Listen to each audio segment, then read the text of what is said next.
Welcome to today's news on TV9. I'm Ada Cho. In today's local news, Fonterra have voted to support TAF scheme, but critics urge the company to rethink its strategy. An English electric train has been listed for auction on Trade Me, while Judith Cullen was accused of a booze deal with supermarkets. And according to a recent research, the self-harmful self-defense phenomenon in our immune system is proven to be effective against malaria parasites.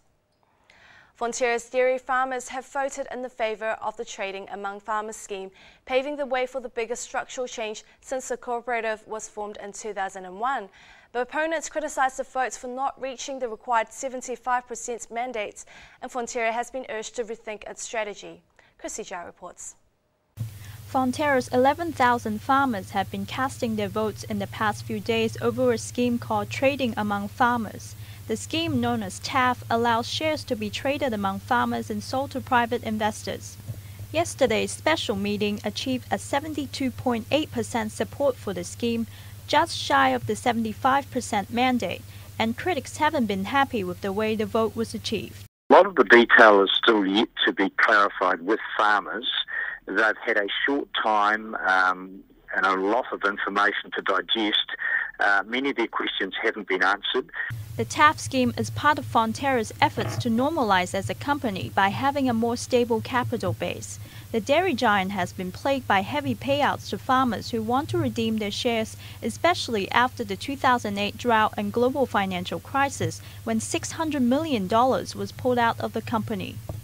It wants to mitigate that risk by allowing farmers to trade among themselves and non-farmers to gain access to dividends but without owning shares. Some worry this may threaten to dilute farmer ownership, and Labour spokesperson for Primary Industries Damien O'Connor says the moves will shift a lot of the risk to farmers. This is not necessarily the best way of doing it in my view. Some of the features of TAF, like the 3-year share up and the 3-year payout, should be incorporated into the status quo with some other amendments, and I think that would have drastically reduced the redemption risk that the current board faces.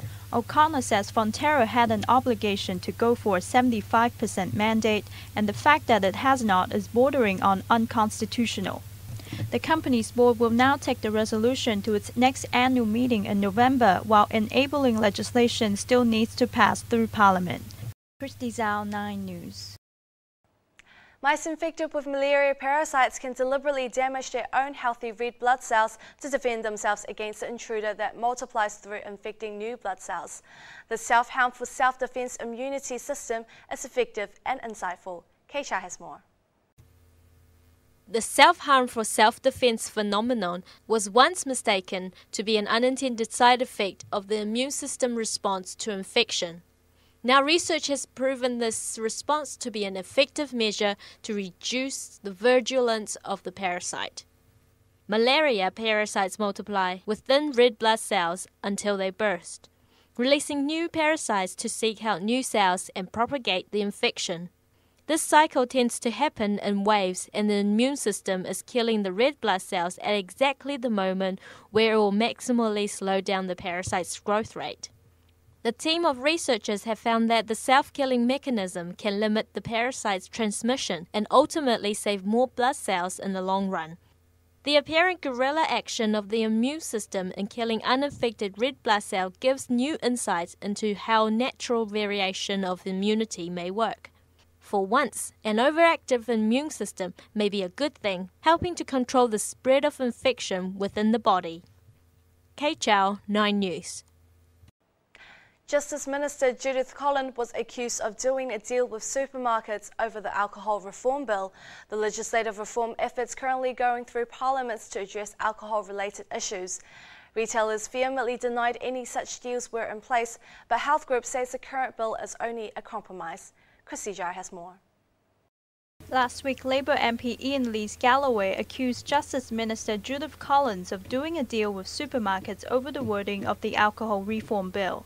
Currently, the bill puts restrictions on where alcohol can be displayed and promoted in supermarkets.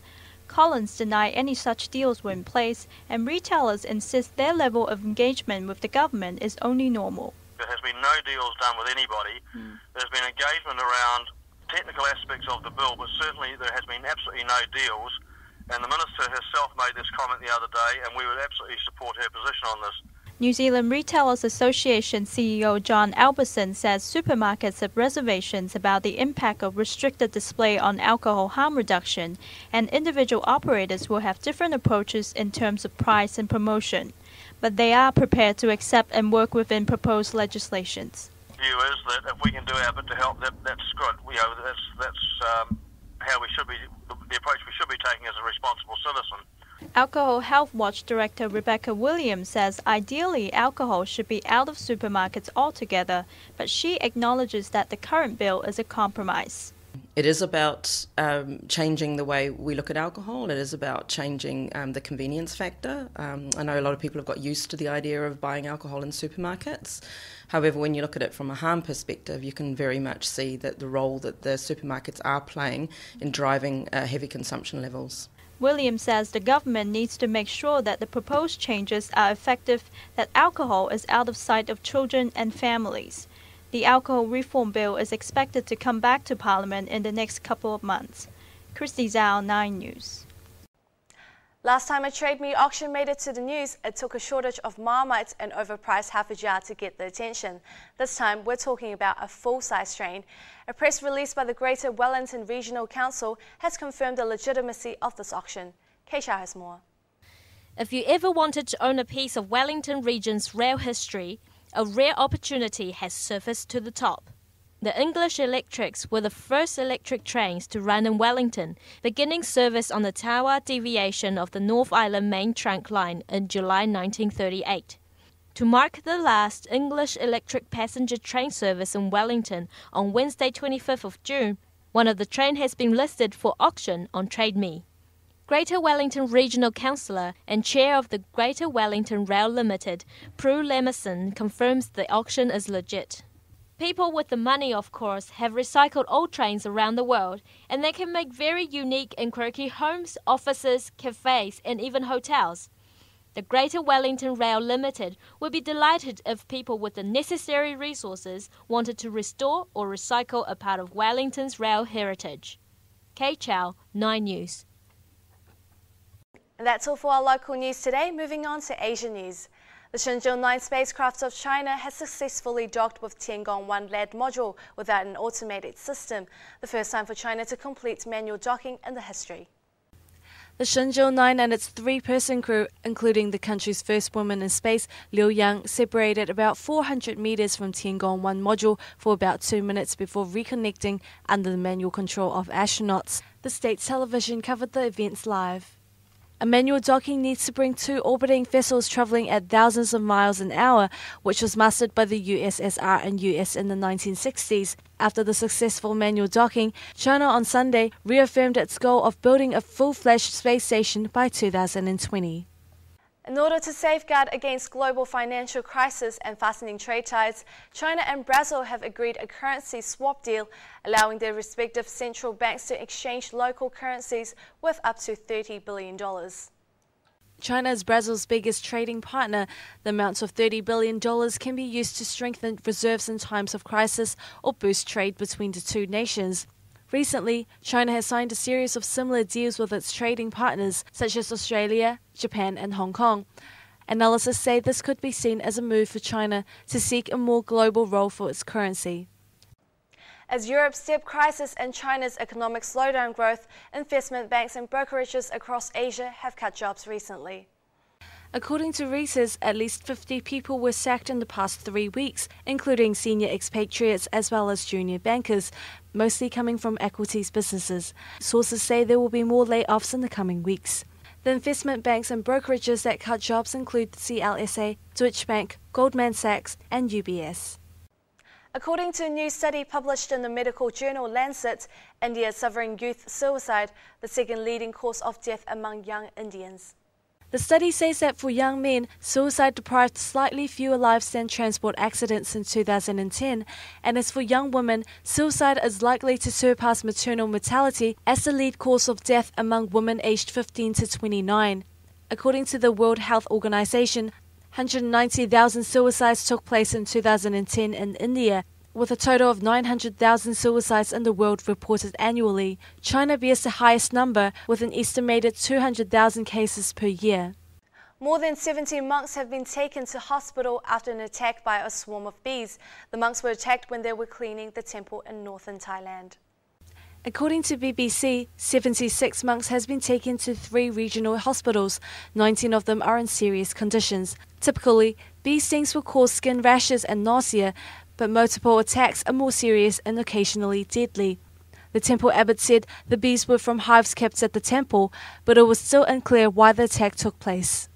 That's all for our Asia News today. Now we have our TV9 host from Asia Focus, Julian Nixon, to comment on the asset sale bill passing third and final reading in the parliaments.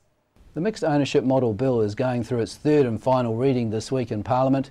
It's sure to be hotly debated, but it looks like that National will get its way and that the bill will go through. There are many people still opposed to it. In fact, 2/3 of Kiwis, according to the polls, oppose the bill, but National are saying no, they're going to continue with it. The benefits include the $5 to $7 billion that will be provided in a one-off payment to the government that can be invested in infrastructure such as schools and hospitals.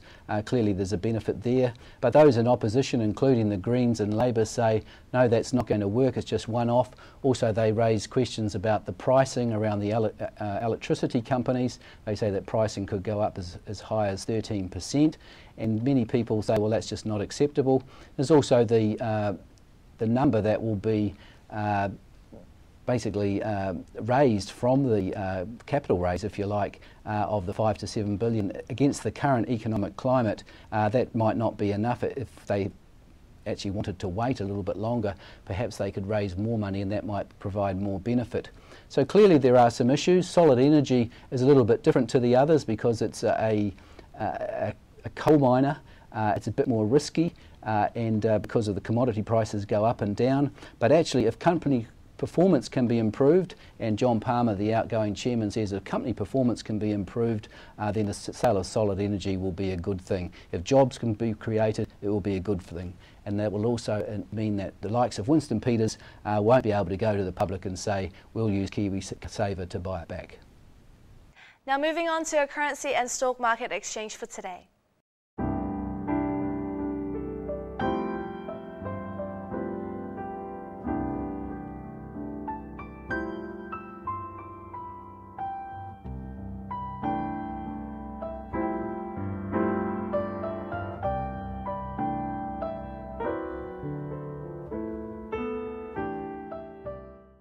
Now let's take a short break and we'll be back shortly.